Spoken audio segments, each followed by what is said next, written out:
নমস্কার, শেয়ারবাজ থেকে আমি শাশ্বত মিত্র। আমার এডুকেশনাল চ্যানেলে আপনাদের সবাইকে স্বাগত। আজকে সব থেকে বড় খবর হলো S&P ভারতের রেটিং আপগ্রেড করেছে। ভাবুন, রেটিং আপগ্রেড মানে আমাদের আগে রেটিং ছিল BBB মাইনাস, এখন BBB, তিনটে বি, তার সঙ্গে উইথ স্টেবল আউটলুক।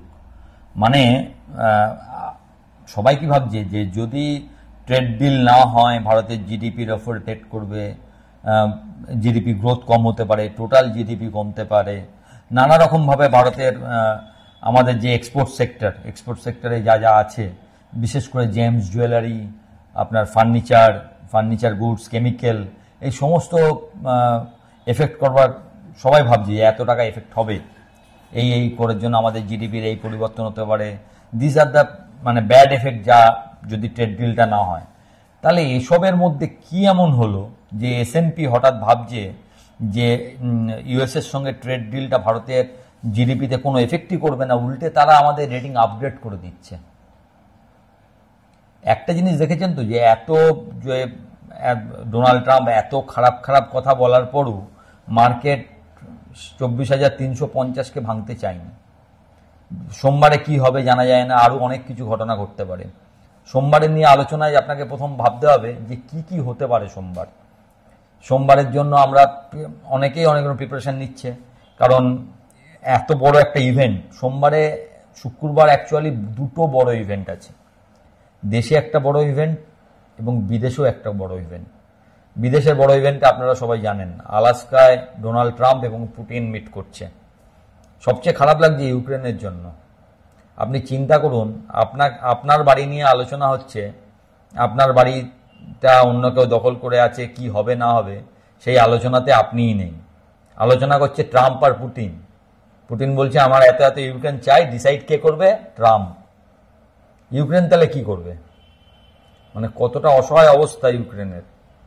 যদিও ইউক্রেন অনেক দেখবেন আগে অনেক মন্তব্য করেছে যে আমরা কোনো জায়গা ছাড়বো না, অমুক তমুক, এগুলো মুখের কথা।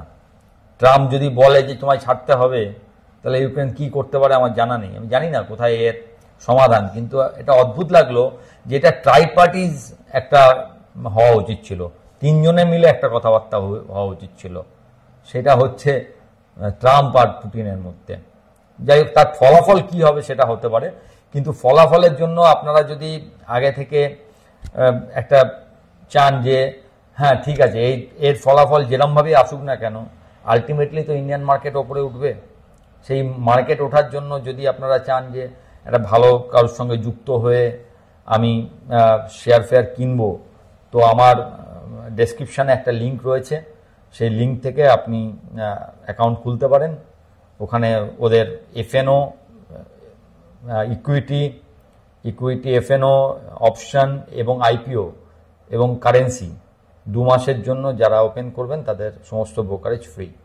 যাই হোক, যে আলোচনায় আসছি যে কি হতে পারে, কি কেস হতে পারে। প্রথম কথা হচ্ছে, ধরুন ট্রাম্প বলল হ্যাঁ রাশিয়ার সঙ্গে হয়ে গেছে, রাশিয়া যুদ্ধবিরতি মেনে নিয়েছে। তাহলে যুদ্ধবিরতি যদি মেনে নেয়, তাহলে রাশিয়ার আর স্যাংশনের কোনো প্রয়োজন পড়ে না।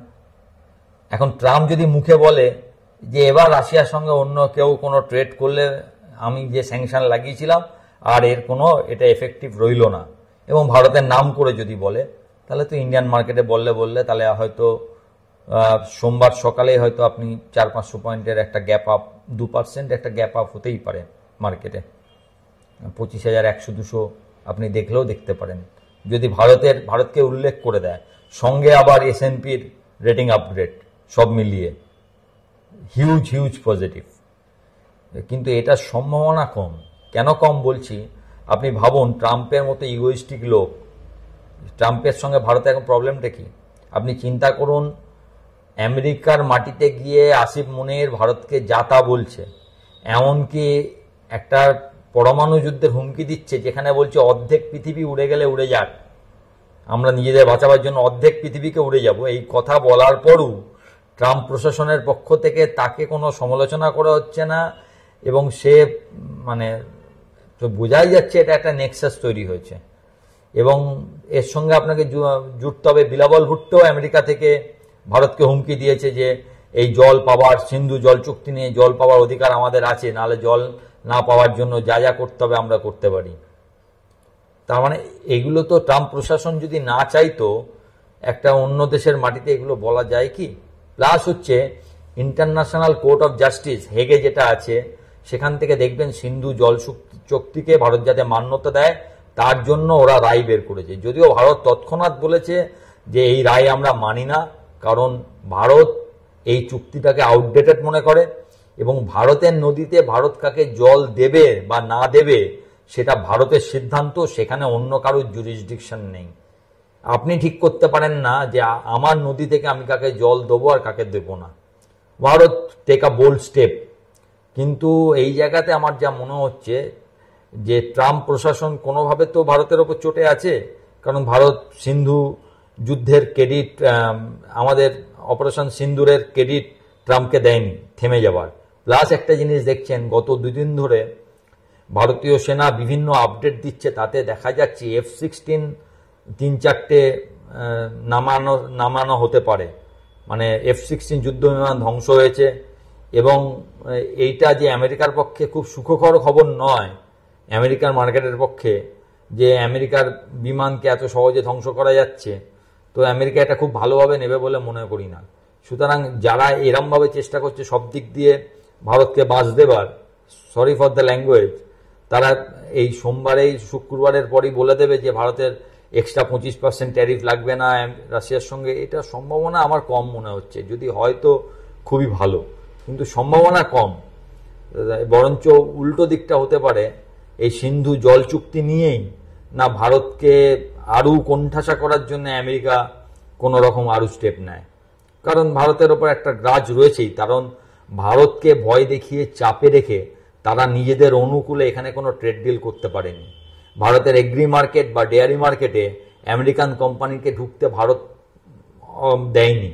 তো এই যে রাগ, এই রাগটা যে একটা তৃতীয় বিশ্বের উন্নয়নশীল দেশ হয়েও আমেরিকার মতো সুপার পাওয়ারকে না বলার ক্ষমতা, এটা তো আপনার রাগ ধরবেই। তো সেই রাগটা হয়তো ডোনাল্ড ট্রাম্প এত সহজে মিটবে বলে মনে হয় না। দ্বিতীয় যেটা ঘটতে পারে, যার চান্স সব থেকে বেশি, সেটা হচ্ছে রাশিয়া হয়তো যুদ্ধবিরতি মেনে নিল, কিন্তু তার জন্য আমেরিকা ভারতের ওপর থেকে কিছু ওঠালো না, বা ভারত নিয়ে ওখানে কোনো কথাই বললো না। আমেরিকার সঙ্গে রাশিয়ার ব্যাপারটা মিটে গেল, যে হ্যাঁ ঠিক আছে মেনে নিয়েছে, সব জেনে শুনো, যদিও সেটাকে আমেরিকাকে এক্সপোজ করে দেবে যে আমেরিকা তাহলে রাশিয়ার থেকে তেল কেনায় যদি বাধা না হয়, তাহলে আমাদের ওপর 25% ট্যারিফটা কি জন্যে? তবু আমেরিকা মুখে কিছু বলল না। তৃতীয় হচ্ছে, আমেরিকা রাশিয়ার এই কথা বলাটা সফল হলো না, সেটার ক্ষেত্রে কিন্তু মার্কেটে একটা বড় সেল অফ আসতে পারে, যদি তার সঙ্গে সঙ্গে এই ঘটনাটাও ঘটে যে ভারত নিয়ে আমেরিকা আরও কঠোর অবস্থান নেয়। কারণ ভারত এখনো তেল কিনে যাচ্ছে রাশিয়ার থেকে, রাশিয়াও এখানে মানলো না আমেরিকার কথা যে না ঠিক আছে যুদ্ধবিরতি মেনে নেব। সেক্ষেত্রে ভারতের উপর আমেরিকা আরও রাগ হবে, সেই রাগ থেকে কোনো স্যাংশন, অলরেডি দেখছেন যে এতদিন যে ভারতের কোম্পানিগুলোকে স্যাংশন চাপিয়েছিল সেগুলো সব ছোটোখাটো কোম্পানি, যেগুলো খুব একটা এবং মার্কেটেও লিস্টেড নয়। কিন্তু এখন ওরা বলছে, দেখবেন কালকে আরেকটা খবর এসছে, ভারতের যে পাওয়ার নতুন মানে যা চিরাচরিত নয়, অচিরাচরিত যে পাওয়ারগুলো আমরা আছে, সেই কোম্পানিগুলোর ওপর আমেরিকা একটা স্যাংশন লাগিয়েছে যে তারা আমেরিকার মার্কেট দখল করছে, আমেরিকার ওই জন্য একটা অ্যান্টি ডাম্পিং ডিউটি আমেরিকাতে পড়বে।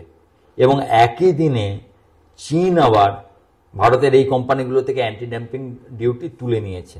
তার মানে বুঝতে পারছেন তো, খেলাটা কোথাও একটা শিফট হচ্ছে।